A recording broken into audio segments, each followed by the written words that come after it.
Assalamualaikum warahmatullahi wabarakatuh. Ketemu lagi dengan saya Adit Setiawan. Saya di sini akan menjelaskan tentang sistem perencanaan dan pembangunan di Provinsi Daerah Khusus Ibu Kota Jakarta. Ini merupakan salah satu tugas dari mata kuliah Manajemen Keuangan Sektor Publik diampu oleh Dr. Arif Hadianto. Jadi dijelaskan bahwa Provinsi DKI Jakarta itu memiliki keistimewaan yang dituangkan dalam Undang-Undang Nomor 29 Tahun 2007 tentang Pemerintah Provinsi Daerah Khusus Ibu Kota Jakarta sebagai Ibu Kota Negara Kesatuan Republik Indonesia. Karenanya Pemprov DKI Jakarta adalah provinsi yang mempunyai kekhususan dalam menyelenggarakan pemerintah daerah karena kedudukannya sebagai Ibu Kota Negara. Kekhususan ini juga diberlakukan dalam proses perencanaan pembangunan. Untuk melaksanakan amanat undang-undang tersebut, maka diterbitkan Peraturan Daerah Nomor 14 Tahun 2011 tentang Sistem Perencanaan dan Pembangunan dan Penganggaran Terpadu. Kemudian juga diterbitkan Peraturan Gubernur Nomor 73 Tahun 2017 tentang tahapan dan tata cara penyusunan rencana pembangunan jangka panjang daerah, jangka menengah, Restra SKPD dan Rencana Kerja SKPD. Maksud dari diberlakukannya sistem tersebut adalah untuk memberikan landasan hukum dalam menyusun, menetapkan, melaksanakan perencanaan, menganggarkan, dan mengendalikan serta mengevaluasi pelaksanaan rencana pembangunan daerah. Selain itu, juga ditujukan untuk meningkatkan disiplin fiskal dan menjamin kebijakan pembangunan yang berkelanjutan, transparan, dan partisipatif, serta membentuk siklus perencanaan pembangunan dan penganggaran yang utuh. Bagaimana siklus penganggaran dan perencanaan dan pembangunan di Provinsi DKI Jakarta? Saya akan jelaskan pada slide atau paparan yang ada di sebelah sana.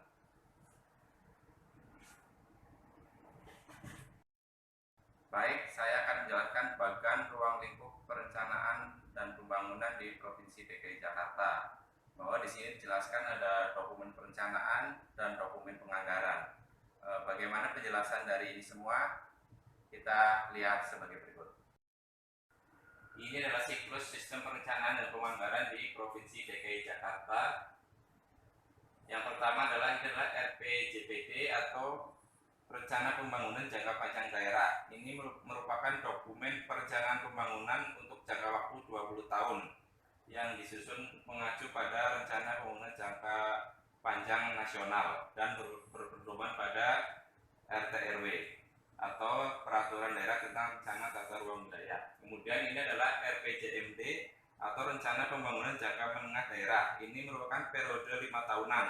Ini memuat visi misi, arah kebijakan, strategis pembangunan, kebijakan umum, program SKPD, program lintas SKPD, program kewilayahan, rencana kerja, dan rencana pendanaan yang bersifat indikatif.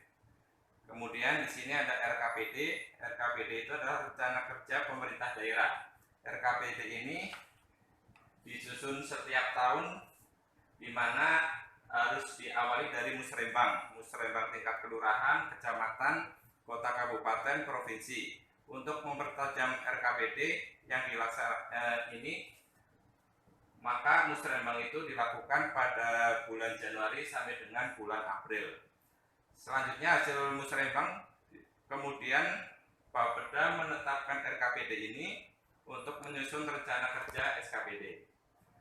Berdasarkan RKPD yang telah ditetapkan, TAPD atau Tim Anggaran Pemerintah Daerah yang diketuai oleh Sekretaris Daerah, kemudian menyusun KUA PPAS yang kemudian disampaikan kepada Badan Anggaran DPRD paling lambat pada minggu kedua di bulan Juli.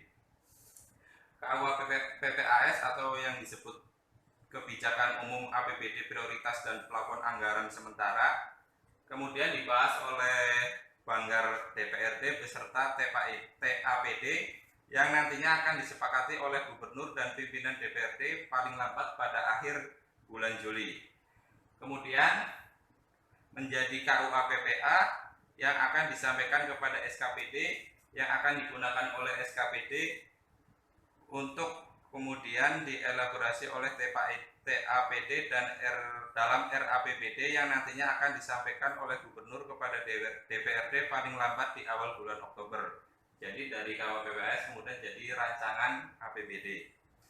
Kemudian pada awal Oktober RAPBD ini selanjutnya dibahas oleh sidang-sidang komisi DPRD untuk disetujui sebagai rencana peraturan daerah atau Raperda APBD paling lambat akhir November. Dan terakhir, Raperda ini disampaikan ke Kemendagri untuk dievaluasi. Hasil evaluasi dari Kemendagri selanjutnya ditindaklanjuti oleh Gubernur dan ditetapkan menjadi APBD paling lambat akhir bulan Desember. Nah, APBD itu isinya adalah DPA, SKPD. Jadi dari hasil penjelasannya yang dijelaskan, pada akhirnya perencanaan, penganggaran, pelaksanaan, pemantauan, dan evaluasi merupakan kinerja dari masing-masing SKPD dalam mendukung suksesnya pembangunan daerah. Jadi kesimpulannya bahwa dokumen perencanaan pembangunan di daerah memiliki hierarki. Hierarki ini juga menunjukkan kewenangan pembuatannya. Dokumen perencanaan pembangunan yang lebih rendah merupakan penjabaran dari dokumen perencanaan pembangunan yang lebih tinggi dan tidak boleh bertentangan serta tumpang tindih.